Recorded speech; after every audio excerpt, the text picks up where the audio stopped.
Unlocking Privacy and Compliance, adopting a time-managed, redactable signature system. So let's welcome Dr. Craig to the stage.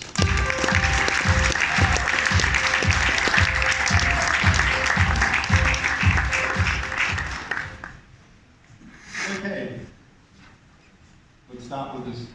So we want to solve the challenge of privacy. Blockchain is a system that leaves data everywhere. It is something that, when used, puts all of the data there forever, potentially. So what about GDPR? What about WikiLeaks? All problems. So going right back to 2011, etc., I had two problems. I've mentioned identity and scaling. These remain problems for blockchain. Scaling, well, we're solving. We'll have solutions out this year that will cover most of that. We're not quite there yet, and I don't have enough time to go through everything that we're going to have as an option for what I'm talking about today. The naming is probably not my best. When we're talking about redactable contracts or whatever else, it's many sort of uses, and I'm going to touch on some of these. So, redactable signature system. What do we have? What we have here is something where I can write a file to the blockchain, and 20 years from now, prove that file, even though I'm not giving you everything. So, effectively, I can break down information down to its component parts and sign individually, so that from a GDPR, from a freedom of information, from any requirement where I don't want to give out all information, I can give you partial data. From a government point of view, I can now release information and prove that the file hasn't changed, while retracting information that might be sensitive, protected, names, privacy-related information, etc.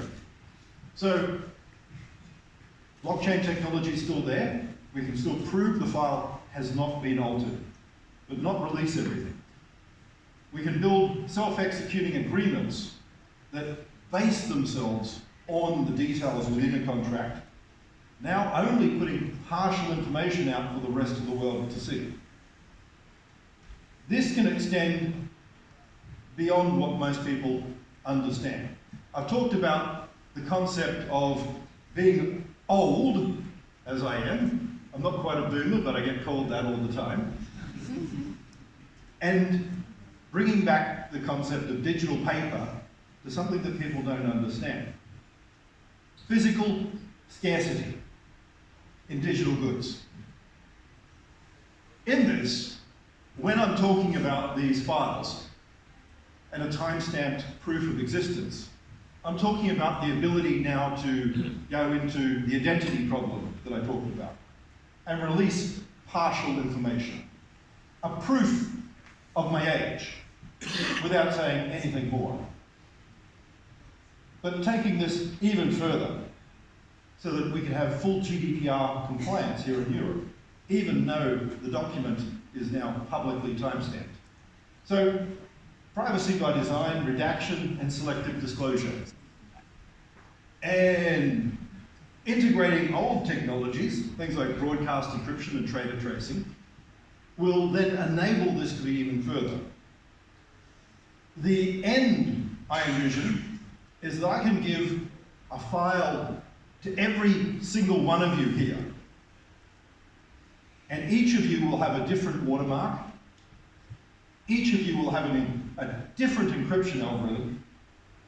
And each of you will have different access rights to that same file.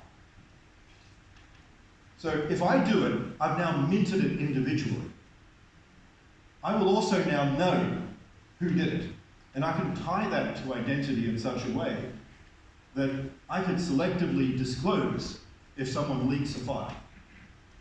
From a corporate point of view, from a military point of view, from a government point of view, imagine that someone does a WikiLeaks in the future.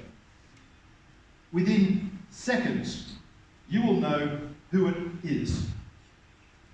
But more than that, you will not have anyone having that access ever again. There will not be the ability, even for a super user, a root admin, to access files. They will access an encrypted blob. That will then be given as rights minted between individuals and a corporation. In theory, yes, a bunch of generals and admirals in the US Army could all get together and collude against the government and release everything about themselves. Theoretically possible. Probably not going to happen. So, we're talking about proper decentralization, not this BS that I keep talking, that the other side talks about. Not everything free. Nothing's free. Nothing will ever be free. When things are free, someone controls things. Communism wasn't free. Socialism isn't free. Equity isn't free. But decentralization means people having rights over their property, their files. That could be a corporation, it could be an individual, it could be a family, trust, etc. So peer-to-peer basically means individuals. It means one person and another communicating. When I released Bitcoin in 2009, we still had IP to IP. And yes, I didn't have SSL, I didn't have TLS, but it wasn't hard to add. Unfortunately, no one did. But what we need to do is have individuals exchange directly. That's peer-to-peer. Not because we have a network of servers that we bounce around to hide things, but individuals who are protected completely. When I'm talking about completely, I envision every single file ever created on your hard drive being encrypted. Individually. Not one key, not one hard drive, one key. Not a set of keys for different files. Identity linked, every single file completely, immutably separate. Now, I don't believe in quantum computing. There's a reason. The same BS has been around since the 80s. But even if it was possible, there's an economic cost to it. If the NSA got together and spent $100 billion, that would probably allow them, on the best technology anyone envisions, to actually crack maybe 3 keys a month. Think about that for a moment. What the hell does it matter if you've got a Bitcoin address with 15 keys? Yes, they can compromise you over half a year.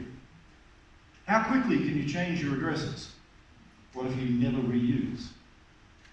Now, imagine you want to try and do that to break files. And you have every single file that you ever touched encrypted separately. And by that, I don't mean once. I mean every time you access it, again. So, transparency. Everything's still you. That doesn't mean that anyone knows it's you. But the same way that the world worked when I was young, files tied to paper and people, and individual, scarce, single, immutable ownership. So, going into this now changes the nature of AI. Silicon Valley loves their model, which is steal everything. It should be free so we can steal it. I don't agree with that one. I think creators have rights. Google, Facebook, stuff them. Rights should belong to the person who created the document. If you write a book, you should own it.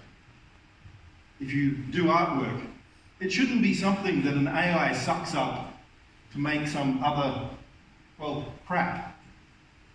It should be something that is unique. And if someone does take it and they feed it into the algorithm, then you should be paid for it. Even if that's a billionth, and I literally mean a billionth of a US cent per transaction. And that's doable over payment channels. Even if you have a billionth of a cent each time, you should get paid. Now, we have a lot of people. There are, well, nearly 10 billion of us on this planet. Not quite, and the population rate is slowing, but we're close enough. And if everyone's doing this, that still makes money. So automation, we're not talking about AI, we're talking about automated systems that make the world faster and smoother and easier. And automation is really what we're talking about in AI. It isn't some system that's smart, but it's accessing the content of other humans. We still choose. There are click farms of people selecting what images really are. Computers don't know. They don't have the ability we do. People do. People sit there and click for these things. And now, as all that happens, we can start integrating cost. But more than this, one of the key reasons why the technology still sucks is the good files are not used. If you have published and you have a new groundbreaking medical procedure, that's not going to ever get into an AI's database. The Wikipedia version will, because Wikipedia is free. What would you rather read if you're a medical researcher? The published research? Wikipedia. There's a reason why universities pay to have open access to all of the different accounts. As a university researcher, I like the fact that I can freely get into just about any account. And, well, not really free. My university fees take that up, but integration. Once we do this, we can start ensuring interoperability. And this is where we're talking about many, many systems. Why do I want scaling? I want you to think about this for a moment. Some aspects of this work without going out every time you make a transaction. If you're on a cloud server and it's being hosted, you only need to pay every cent or so. You can have a payment channel, and you can sit there going, oh, I don't trust this guy. Well, really? Then pay for 2, pay 2 cents. I mean, might bankrupt you eventually, but... So pay these things and move that way. Because we are. We're moving to a world that is more and more online. But right now, we're becoming more and more the product. When we have our email with Google, every one of those is searched. When we have our files, our life story stored on OneDrive, on Facebook, on Twitter, every bit of it is imaged and searched, and we lose control of our lives. Why don't we give that back? It's a very simple answer, I've said this before. It's economics. No one in Silicon Valley wants this. There's a reason they don't want it. They monetize you. You're the product. How many people here have seen a collective of cows getting together saying how the farmer should manage them? I hate to tell you this, but you guys are the cattle. And we all know what's going to happen. I mean, you might be a lovely pampered dairy cow, and you might think your life's great, but there's a thing when you're the product. All product has an end of life. So, integration means we can integrate all of this. And I mentioned scale. When I talk that later this year, and I'm going to keep kicking the team in the ass until we get it, and 500,000 isn't enough. Millions mean millions. Scaling into the billions of transactions a second will be essential, because it ain't going to be just us. Those machines that we use, the automation that we use to make our lives better, is going to grow and become more and more ubiquitous. All of that we want built not on the Silicon Valley model. We want a model where people own. Silicon Valley communism is easy. Zuckerberg talks about how socialism is great, that we can have everyone earn whatever the hell stupid base salary, paid for by who?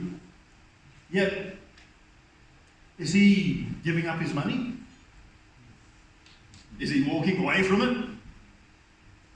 How many people here can put their hand up and say they had a weekend on his yacht freely because he just voluntarily decided to do it? Exactly. Which is fine, except be honest about it.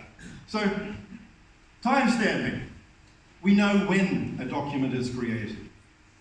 That's going to be a critical aspect of everything going forward. It would make my life a lot easier if everything was out there other than some of the web systems. Proof of existence. Saying that something's created at a point in time, etc. And accountability, and this is the big one. We want a society that is accountable. Not every government's going to like this. Some will. And I'm, well, basically going to say, I like capitalism. I know it's not popular, but we compete, and government should compete. And all of us should define the best option. When we start giving up on that, and we just go, let's all be equal, and we give up on competition, then we don't have accountability. So we want this. Why? Because that's how we actually have a fair world. We don't get a fair world by not being accountable for our actions. Each of us now has the opportunity not to be in a surveillance network. And there are governments out there wanting surveillance networks. But to have the power to hand back the control of your own life, your information, your evidence, your proof, your everything, so that you own it. Then, yes, sometimes you might have to give up things that prove something you don't want. But equally, imagine now that you can prove while extracting information. And while I'm not quite anywhere near the ability to have a system that would do this in real time, technically, the technology would be there to extract aspects of a video so that you blank people out. Not just put an overlay that people can remove, but technically remove them from an image and play that in real time without any of the other aspects you don't want. So you could say, yes, I was at this restaurant, and not give out details of who you were with. If your evidence that you're trying to put forth, for instance, in the future is, I was not in this place, but I was at this place, well, that doesn't necessarily require that you say who you're with. So, get rid of it. Now, that means files and many other things too. And it doesn't mean that everyone's going to like it. If you're a drug dealer, I'm sorry. That's all I have to say. Protecting data though. Authorized behavior, and I know many Americans don't believe in this one, but Europe and Britain, we still have right to be forgotten. Means something important that all the young kids out there are going to have to learn. When I went to college the first time, I'm still there, I did lots of stupid things. I did massively stupid things. I was the vice president and treasurer of the Zombie Cocktail Society. We drank every now and again. Responsibly, of course. Until we fell out. Luckily, there's no records. None. No one had a phone with a camera. So no records of that at all. So that would be something that people can take care of. If you have a right to be forgotten, you also have a right not to have that stupid photo out there forever. Your privacy can be controlled. And at the same time, you can comply with regulations. As a corporation, you can keep necessary files but get rid of anything that you have to get rid of. Isn't that one of the things people get going, oh, blockchain, there's stuff in there, what if it's there forever? Yeah, well, that's why I mentioned overlay networks and other such things. Not putting everything directly on the blockchain and controlling the access and encrypting things differently. So, I'm not finished yet, of course. But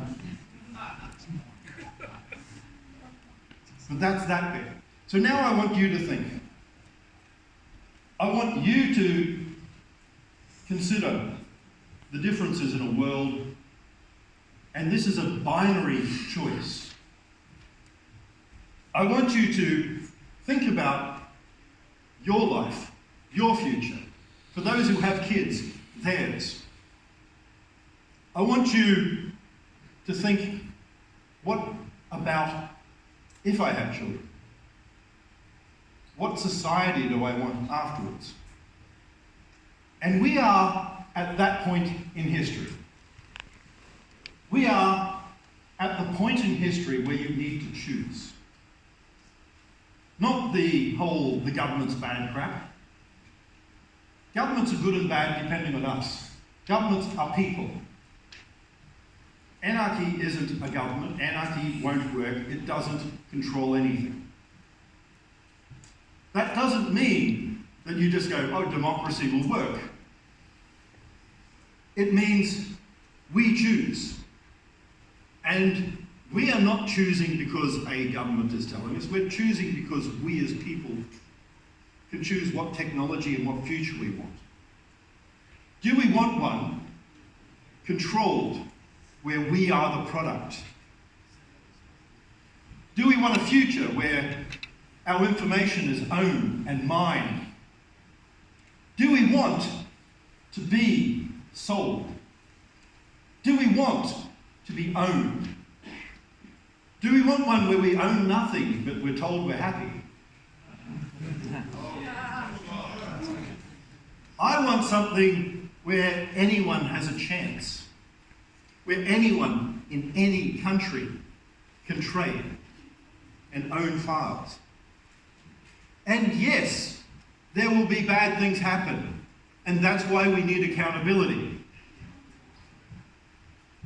We need a future we select.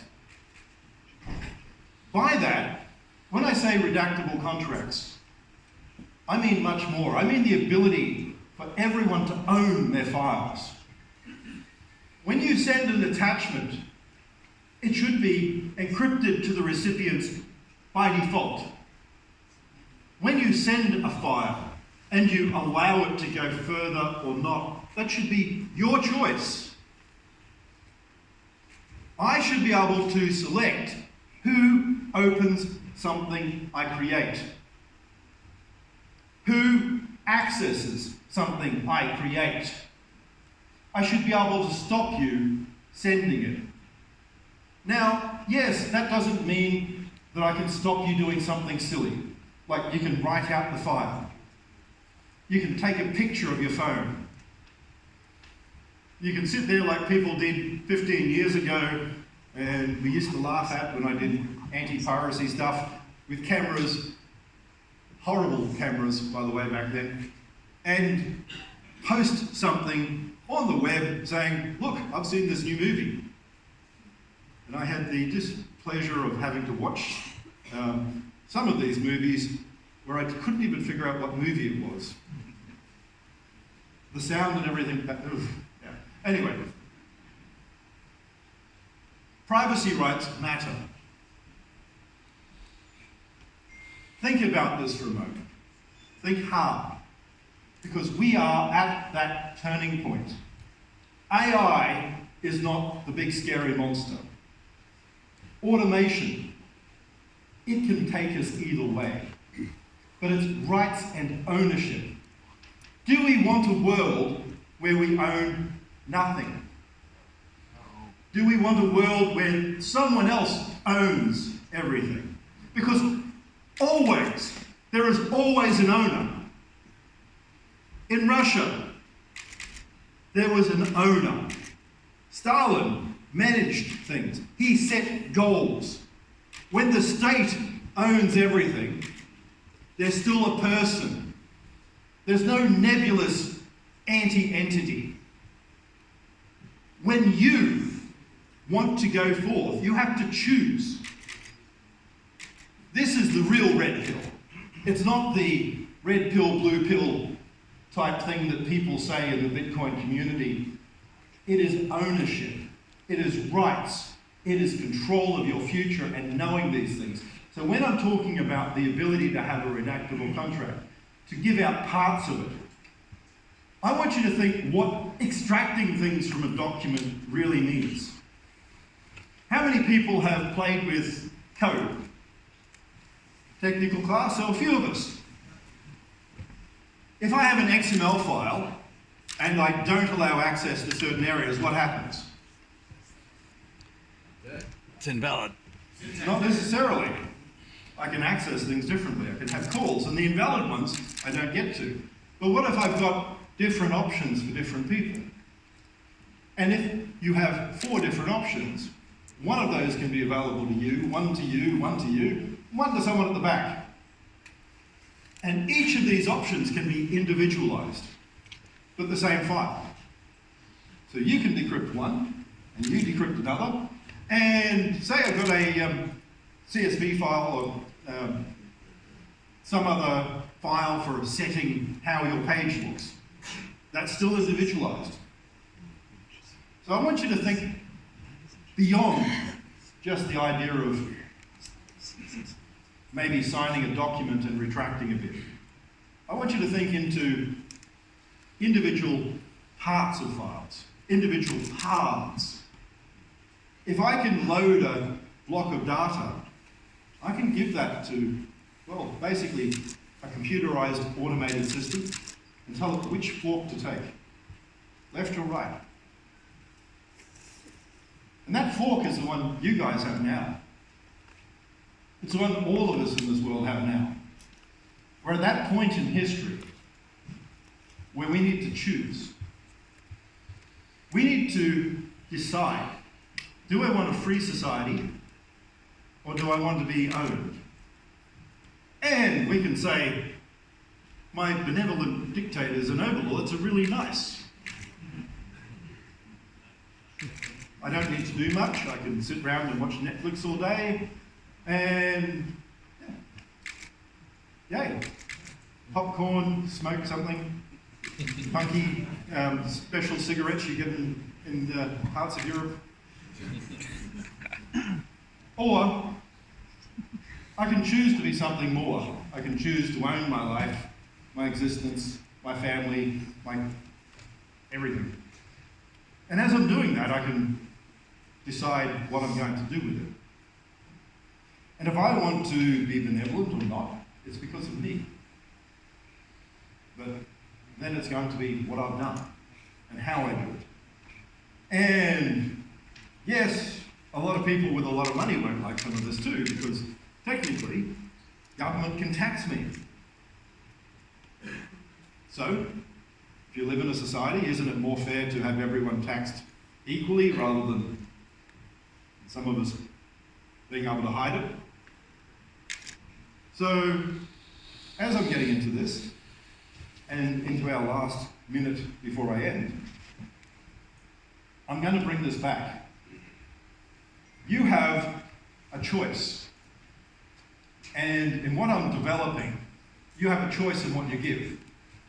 When my daughter goes to a nightclub, I don't want her giving her address, but I want her proving with an identity certificate that she is old enough to be able to drink. Now that she is, and she doesn't need a fake ID anymore. But I also want to make sure that the correct information is there. I want to make sure that if someone gets an opiate, that they can't go for another doctor and shop. Not because they're bad people, but because these things change your behaviour. And I want you to think, how can I use this? Because it's out there and we'll be giving it as technology for people to use. How can you build something more? How can you create something more? And I want you to choose. And it's going to be a red pill or a blue pill. And I want you to choose a future. One that is free or one that is supposedly easy. That people take care of you. Or at least they say they do. So thank you.